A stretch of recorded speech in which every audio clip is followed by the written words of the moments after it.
Hey, it's KM. So today I want to talk about why I give really hard tests in my classes. So let me start with this. What percentage do you have to get on a test to prove that you have mastered the material? Most people would say 90% because traditionally 90% is the magic number where if you get a 90, that is an A-level understanding. But where does that 90 even come from? Why is the 90 the magic number? For example, if you got 90 on a music test, meaning like you played or sang 90% of the notes correctly, that's really bad. That's like awful, right? You sound terrible. But if you get, say, like 60% on a basketball test, meaning you made 60% of your shots, you're doing like kind of pro level good. In fact, 90% has never been achieved. Another example, what if you get 51% of the votes in an election? Well, you win. So if 90 is such a random number, why is it always 90 on tests to get an A?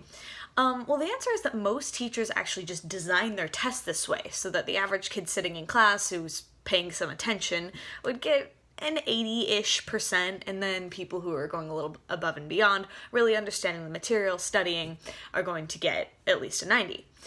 This works really great for English classes. The kids turn in an essay, you just design your rubric so that someone who wrote an A-level essay gets a 90 on that essay.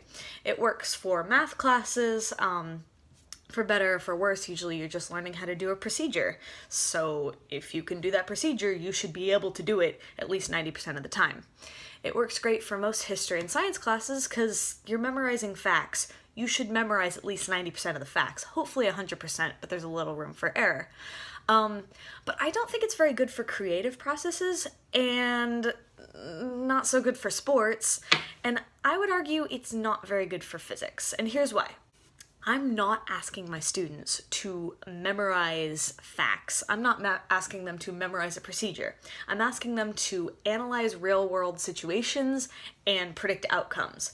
I could totally give a test that students could get a 90% on, but it would have to be at least like half questions they can answer without thinking about it, and that completely negates the point. It doesn't tell me what they're really capable of if half the questions they're just sitting and writing down an answer without thinking.